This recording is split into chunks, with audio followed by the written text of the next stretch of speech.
Hello students. So in the previous lecture we have discussed the structure of nephron, various parts of nephron and various part of the blood supply. ठीक है, तो आज हम करेंगे mechanism of urine formation का पहला step, that is ultra filtration. ठीक है, यूरिन फॉर्मेशन जो है वो 3 स्टेप्स में होता है, that is ultra filtration, tubular reabsorption and tubular secretion. Filtration, reabsorption and secretion. Actually जो यूरिन फॉर्म होता है किडनी में, it is due to the filtration of the blood itself. Blood ही फिल्टर आउट होके जो है वो यूरिन बनाता है. ठीक है, ब्लड की ही जब फिल्ट्रेशन हो जाती है तो यूरिन बनता है. तो यूरिन जब बनता है फर्स्ट स्टेज में, that is known as primary urine. आज हम वही पढ़ेंगे that how the primary urine is formed. तो प्राइमरी यूरिन जो है वो फॉर्म्ड होता है अल्ट्रा फिल्ट्रेशन से. First step in the urine formation is ultra filtration. उसके बाद ये जो प्राइमरी यूरिन है, प्राइमरी यूरिन बनता है फर्स्ट पार्ट ऑफ नेफ्रॉन में, that is the renal corpuscle. कल हमने नेफ्रॉन का स्ट्रक्चर पढ़ा था जिसमें हमने पढ़ा था कि renal corpuscle it is formed of woman capsule and glomerulus. ठीक है, ये है हमारे पास रीनल कॉर्पसल. ये पूरा ही स्ट्रक्चर क्या है, रीनल कॉर्पसल्स. इसके 2 पार्ट्स हैं.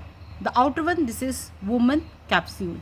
ठीक है, रीनल कॉर्पसल का बाहर वाला जो पार्ट है it is the woman capsule and it is the part of the nephron itself. जबकि अंदर यहाँ पे है ग्लोमेरुलस. ग्लोमेरुलस जो है ये नेफ्रॉन का पार्ट नहीं है, ये पार्ट है ब्लड सप्लाई का. ठीक है, कल मैंने आपको बताया था कि किडनी में जो है रीनल आर्टरी आती है और renal artery it break into a number of small arterioles. तो हर एक नेफ्रॉन जो है इट गेट आर्ट्रियोल. तो जहाँ से ब्लड सप्लाई आ रही है इनसाइड द वुमन कैप्सूल, इसको हम बोलते हैं एफरेंट आर्ट्रियोल. दिस इज़ ए.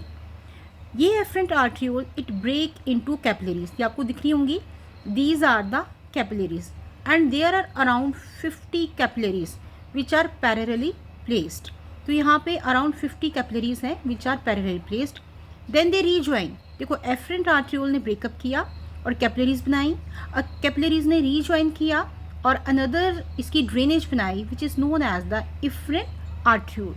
तो ये अंदर जो ब्लड लेके आ रहा है that is the afferent arteriole और जो ड्रेन आउट कर रहा है that is the efferent arteriole, A and E. ठीक है, अब नाउ दिस स्ट्रक्चर, ये ग्लोमेरुलस है, this is the part of the artery, और ये वुमन कैप्सूल है, this is the part of the nephron. ये दोनों मिलके जो हैं ये बनाते हैं renal corpuscle. So actually this is the structure of the renal corpuscle.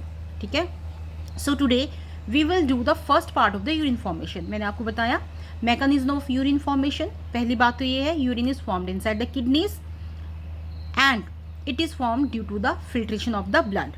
तो 3 स्टेप्स बताए मैंने आपको यूरिन फॉर्मेशन के, ultrafiltration, reabsorption and secretion. So today we will do the first step, that is the ultrafiltration. तो उसके लिए first we have to know the structure of the renal corpuscle. तो ये renal corpuscle है, तो इसमें पहले हम करेंगे ग्लोमेरुलस का स्ट्रक्चर. ये बेटा ब्लड कैपिलरीज हैं. तो ब्लड कैपिलरीज जो हैं, blood capillary it is formed of single layer of endothelial cells. ठीक है, तो यहाँ पे ये जो डॉटेड लाइन दिख रही है बाहर, these are the endothelial cells and endothelial cells they have pores between them जिनका की साइज होता है 50 to 100 नैनोमीटर. ठीक है, तो ये जो एंडोथेलियल सेल्स हैं, कैपिलरी की जो वॉल है इसमें छोटे छोटे पोर्स होते हैं 50 to 100 नैनोमीटर के, and it is on the basement membrane. ठीक है, तो ये तो स्ट्रक्चर आ गया ब्लड कैपिलरी का. उसके बाद हम बात करते हैं the structure of the woman capsule. ठीक है, तो ये है वुमन कैप्सूल, ये है इसकी इंटरनल लेयर. ठीक है, this is the visceral wall. ठीक है, this is known as the visceral wall, और ये है इसकी पेराइटल वॉल. ठीक है, तो ये दोनों मिलके जो हैं they form the woman capsule. बाहर वाली को बोलते हैं पेराइटल, अंदर वाली को बोलते हैं विसरल. मैंने पहले भी आपको बताया था जब हम पेरिटोनियम की बात करते हैं कि बाहर वाली होती है पेराइटल मैंने आपको बताया था, परे से याद कर लो, परे वाली पेराइटल और अंदर वाली विसरल. तो जो वुमन कैप्सूल की इंटरनल लेयर होती है which is close to the blood capillary, it has special cells which are known as podocytes. ये जो आपको दिख रहे हैं this these are the podocytes. Podocytes जो होते हैं इनमें स्पेशल प्रोसेसेस होते हैं जिनको हम बोलते हैं फील्ड्स। ये जो आपको फिंगर लाइक स्ट्रक्चर दिख रहे हैं, these are the fields and they have gaps. 25 nanometer के गैप्स होते हैं इन प्रोसेसेस में, ठीक है। तो देखो ब्लड है इनसाइड द कैपिलरीज, ठीक है। तो कैपिलरीज का जो ब्लड होता है यहाँ पे सिर्फ एक बेसमेंट मेम्ब्रेन होती है एंडोथीलियम की, जो एक कंप्लीट लेयर है, and that is also semi permeable. और बाकी यहाँ पे भी गैप्स होते हैं और फील्ड सेल में है, यहाँ पे भी गैप होते हैं, ठीक है। तो ये स्ट्रक्चर देख लीजिए आप, ठीक है। इसके बाद हम करेंगे the process of ultra filtration, the first step in urine formation, ultra filtration, ठीक है।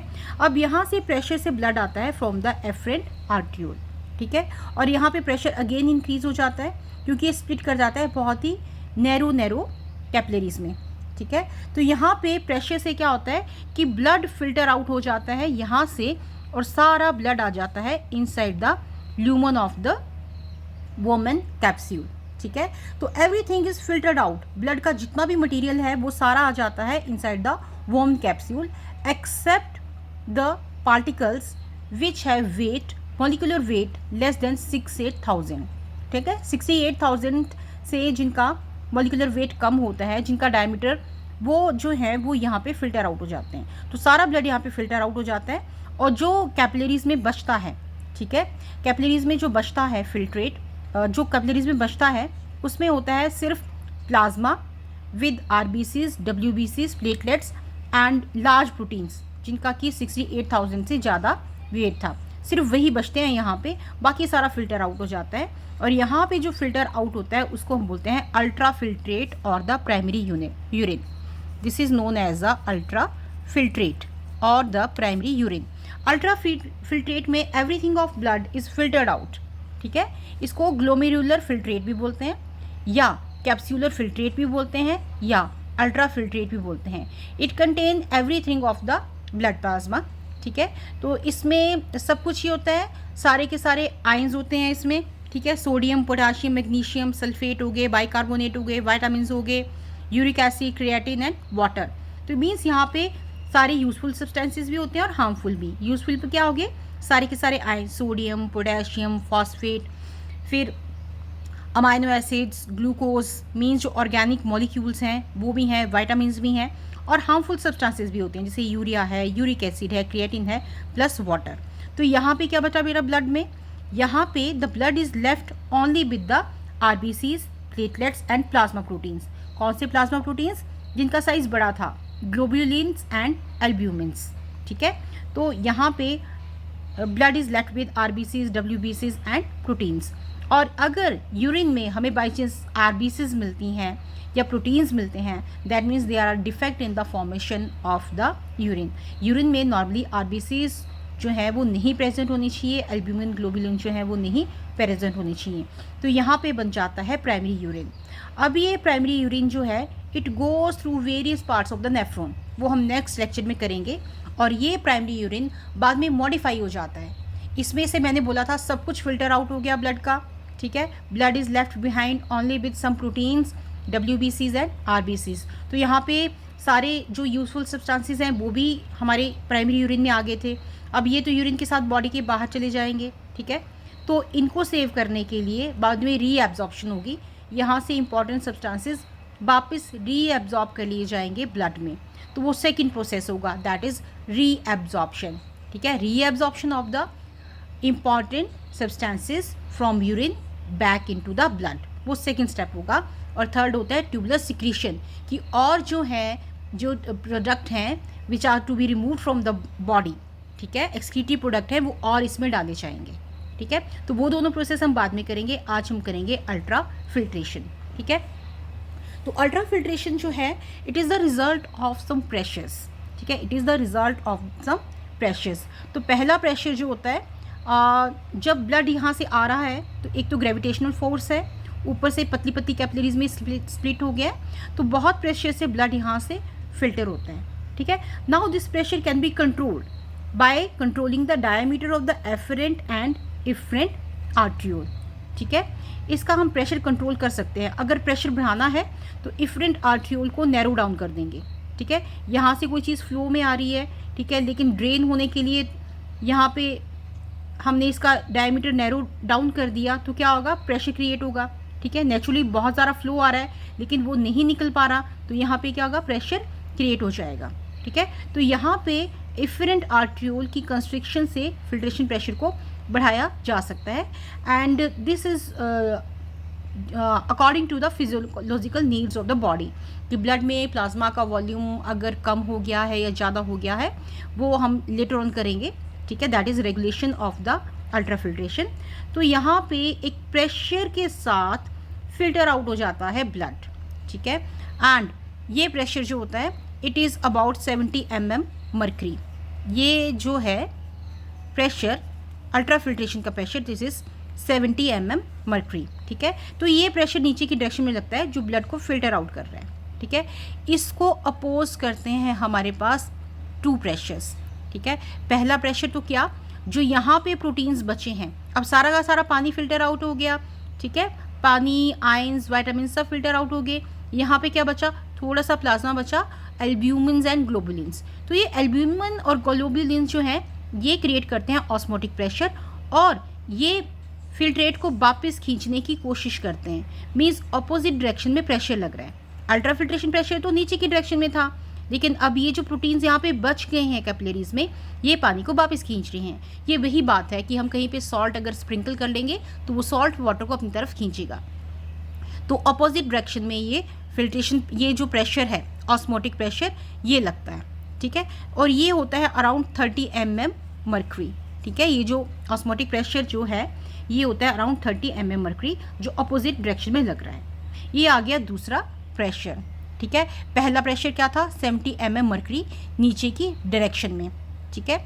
क्योंकि ये फिल्ट्रेशन क्यों हो रही है, क्योंकि एंडोथीलियल में भी पोर्स हैं, मैंने बताया था एंडोथीलियल में पोर्स होते हैं 50 to 100 नैनोमीटर। दूसरे पोर कहाँ हैं, पोडोसाइट्स में, ठीक है। जो बेसमेंट मेम्ब्रेन है दैट इज़ सेमी परमिएबल। तो यहाँ पे काफ़ी चैनल्स हैं जहाँ से कि ये फिल्टर आउट हो रहा है, ठीक है। तो पहला प्रेशर था 70 mm मर्करी। दूसरा प्रेशर मैंने बताया that is osmotic pressure and that is 30 mm mercury. अब एक और थर्ड टाइप का प्रेशर होता है। थर्ड टाइप का प्रेशर कौन सा है, यहाँ पे जो हमारे पास फिल्ट्रेट भर गया है, ठीक है। अब किसी भरी हुई चीज़ में आप और चीज़ डालोगे तो वो एक्सेप्ट नहीं करेगा, तो बाकी फिल्ट्रेट, तो इसको हम बोलते हैं हाइड्रोस्टैटिक प्रेशर, ठीक है। Hydrostatic pressure means pressure due to the state of the water, ठीक है। तो यहाँ से ये जो है वाटर ये एक्सेप्ट नहीं करेगा, तो ये भी रिजेक्ट करेगा और जो प्रेशर है वो अपोजिट डायरेक्शन में लेगा, एंड दिस इज़ अराउंड 20, ठीक है, 20 mm मर्करी। तो ये 20 प्रेशर ये लगा, ठीक है। तो 70 अल्ट्राफिल्ट्रेशन का लगा था नीचे के डायरेक्शन में, ठीक है। उसके अपोजिट लगे 30 एंड 20, ठीक है, मीन्स 50 माइनस होंगे, 30 और 20 जो है वो अपोजिट डायरेक्शन में लग रहे हैं, ये आपस में प्लस हो जाएंगे, तो 70 में से 50 गए, ठीक है। तो हमारे पास बचा 20 mm। So this is the net filtration pressure, ठीक है। 30 mm से ये आएगा, समझ में आ रहा है। 70 लगा नीचे की डायरेक्शन में अल्ट्राफिल्ट्रेशन में, ठीक है, उसको अपोज किया हाइड्रोस्टैटिक प्रेशर में, ठीक है, जो कितना था 20 mm, ठीक है। इसके अलावा यहाँ पे प्रोटीन्स थे, उन्होंने ऑस्मोटिक प्रेशर क्रिएट किया और वाटर को अपनी तरफ खींचा, वो था 30 mm। तो 30 + 20 मतलब 50 लग रहा है अपोजिट डायरेक्शन में और 70 लग रहा है नीचे की डायरेक्शन में। 70 में से 50 गए 20 mm। तो 20 mm जो है it is the net filtration pressure, जिससे कि ये जिससे कि ये ब्लड जो यहाँ पे फ्लो कर रहा था आर्टरीज में ये फिल्टर आउट हो गया, ठीक है। यहाँ पे रह गया ब्लड विद आरबीसीज, डब्ल्यूबीसीज एंड प्रोटीन्स, और यहाँ पे आ गया water means plasma with all the substances which are useful also and harmful also. तो इसको हम बोलेंगे अल्ट्रा फिल्ट्रेट और primary urine. Now this is primary urine, this is not the final urine, ठीक है। इसमें बहुत सारे जो हैं अभी सब्सटेंसेज हैं जो यूजफुल हैं बॉडी के लिए, ठीक है। अगले 2 स्टेप्स में रीअब्जॉर्प्शन में they will be move back into the blood, all the useful substances, glucose है, अमाइनो एसिड्स हैं, बहुत सारे विटामिन हैं, ये सारे वापस डाले जाएंगे ब्लड में। और ट्यूबुलर सिक्रीशन थर्ड स्टेप होगा, जैसे कि और हार्मफुल सब्सटेंसेज या एक्सक्रीटरी प्रोडक्ट डाले जाएंगे इसमें। तो this is the primary urine, ठीक है। तो ग्लोमेरुलर फिल्ट्रेशन का जो रेट है ह्यूमंस में दैट इज़ 120 ml पर मिनट, मीन्स 1 मिनट में 120 ml जो है ब्लड फिल्टर आउट होके प्राइमरी यूरिन बनाता है, ठीक है। और daily 172 litre filtrate is produced, ठीक है। तो ये अराउंड 4.5 टाइम्स है all the fluid inside the body, ठीक है। तो ये बहुत ज़्यादा होता है, बाद में इससे रीअब्जॉर्प्शन होगी। और इसको the volume filtrate produced per minute is called glomerular filtration rate, ठीक है। This is known as the glomerular filtration rate, ठीक है। तो अराउंड 172 लीटर प्राइमरी यूरिन बनता है, ठीक है। लेकिन 24 आवर्स में 172 लीटर प्राइमरी यूरिन बन रहा है, लेकिन जो एक नॉर्मल ह्यूमन पास आउट करता है urine that is only 1 to 1.8 litre, ठीक है। 172 लीटर यहाँ पे बना, लेकिन एक्सक्रीट आउट कितना किया, only 1 to 1.8 litre. That means कितना ज़्यादा रीअब्जॉर्प्शन होता है, ठीक है। So this is all about the first step that is ultra filtration, ठीक है। तो थोड़ा सा मैं रिकैप्चुलेट करती हूँ। This is renal corpuscle. Renal corpuscle दो चीज़ों का बना होता है, this is women capsule and this is glomerulus. Glomerulus जो है वो ब्लड सप्लाई का पार्ट है, जबकि वोमेन कैप्सूल है ये नेफ्रॉन का पार्ट है, ठीक है। रीनल आर्टरी आती है ब्लड लेके किडनी में, वो टूट जाती है एफरेंट आर्ट्रियोल में, एक नेफ्रॉन को एक एफरेंट आर्ट्रियोल, यहाँ से ब्लड आता है, फिर ये 50 कैपिलरीज में टूट जाता है, इसको हम बोलते हैं ग्लोमेरुलस। ये कैपिलरीज रीज्वाइन करती हैं to form the efferent arteriole. तो यहाँ से ब्लड आ रहा है inside the Bowman capsule, capillaries में टूट रही है ये, फिर ये रीज्वाइन करके इफरेंट आर्ट्रियोल से ब्लड वापस जा रहा है, ठीक है। ये जो इफरेंट आर्ट्रियोल है ना, यहाँ से जो ब्लड वापस जा रहा है, जिसमें अब सिर्फ क्या बचा है, प्लाज्मा प्रोटीन आरबीसीज, ये ब्लड कैपिलरीज फिर यहाँ आ जाएंगी और ये बाकी नेफ्रॉन को सराउंड करेंगी ताकि एक्सचेंज ऑफ मटेरियल चला रहे, ठीक है, क्योंकि ये सब्सटेंसेस वापस डाले जाएंगे प्राइमरी यूरिन में, ठीक है। वो आगे की बात है, नेक्स्ट लेक्चर में करेंगे। फिर यहाँ पे एक प्रेशर से फिल्टर आउट होता है, ठीक है, क्योंकि यहाँ पे जो मेम्ब्रेन्स है वो कंप्लीट नहीं है, ठीक है, only basement membrane is complete. Endothelium में जो ब्लड कैपिलरी की जो लाइनिंग होती है उसको हम बोलते हैं एंडोथीलियम, उसमें भी पोर्स हैं, प्लस जो वोमेन कैप्सूल के इनर वॉल है, this is inner wall, this is outer wall.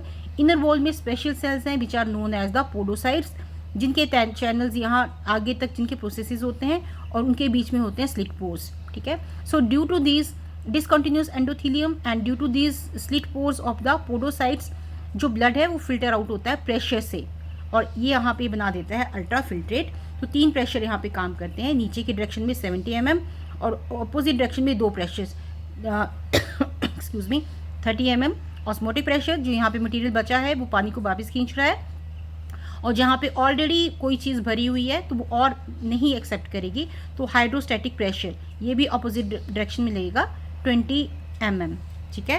तो इस तरह से पहला प्रोसेस पूरा होता है दैट इज़ अल्ट्रा फिल्ट्रेशन, और हमारे पास क्या बन जाता है, प्राइमरी यूरिन, ठीक है। So this is all about the first step that is the ultra filtration. कल हम करेंगे next step of the urine formation, और इवनिंग तक आप लोग मुझे ये डायग्राम्स बना के भेज दोगे बिफोर 5 o'clock। Thank you.